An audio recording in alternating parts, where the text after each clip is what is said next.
నెల్లూరు నగరం పుతా ఎస్టేట్లోని తన ఇంటి వద్ద లయన్స్ సంఘమిత్ర సభ్యురాలు షేక్ పర్వీన్ ఆధ్వర్యంలో పేదలకు దుప్పట్లు పంపిణీ చేశారు. నూర్జహాన్ అనే మహిళ సహకారంతో 100 మంది పేదలకు దుప్పట్లు పంపిణీ చేసినట్లు ఆమె తెలిపారు. ఈ సందర్భంగా షేక్ పర్వీన్ మాట్లాడుతూ ఏటా నూర్జహాన్ తన భర్త జ్ఞాపకార్థం ఏదో ఒక సేవా కార్యక్రమం చేపడుతున్నారన్నారు. తన సంస్థ ప్యూర్ స్మైల్ చారిటీ ద్వారా కూడా ఏటా పలు సేవా కార్యక్రమాలు నిర్వహిస్తున్నామన్నారు. నేను ఒక 5-7 సంవత్సరాలు ఒక సంస్థను స్థాపించి ఎంతోమంది నిరుపేదలకు ఇలా అన్నదానాలని దుప్పట్లు పంచడం అని ప్రతి పండగకు అంటే ఇప్పుడు ప్రతి పండగలకు అన్నమాట పండగలు కానీ కుల మతాలకు అతీతంగా రంజాన్కు క్రిస్మస్కు సంక్రాంతికి అన్ని కులాల వాళ్లకు ఇలా మా సంస్థ తరఫున చేస్తున్నాం. ఇప్పుడు నేను లయన్స్ క్లబ్లో చేరాను. మేమందరం ఒక గ్రూప్గా లయన్స్ క్లబ్ సంఘమిత్ర అని ఒక సంస్థను స్థాపించి లయన్స్ క్లబ్ తరఫున మేము ఇంకా ఎన్నెన్నో సేవా కార్యక్రమం చేస్తున్నాము. ఈరోజు మా లయన్స్ క్లబ్ సంఘమిత్ర తరఫున మేము నూర్జహాన్ గారి సహకారంతో ఈరోజు 100 మందికి 100 దుప్పట్లను పంచాము.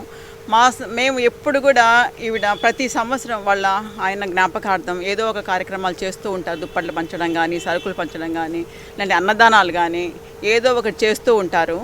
ఈసారి వాళ్ళు దుప్పట్ల కార్యక్రమాలు ఎందుకంటే చలికాలం వచ్చింది, ఈ సంవత్సరం బాగా చలి ఎక్కువగా ఉంది.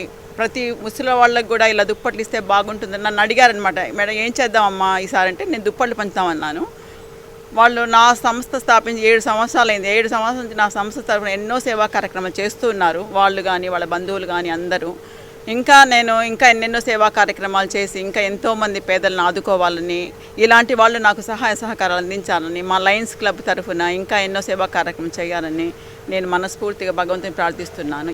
దుప్పట్ల దాత నూర్జహాన్ మాట్లాడుతూ పేదలకు సాయం చేసేటప్పుడు వారిలో కలిగే సంతోషం తనకు ఎంతో తృప్తినిస్తుందన్నారు. ఏటా తన భర్త జ్ఞాపకార్థం పేదలకు సాయం చేస్తున్నట్లు చెప్పారు.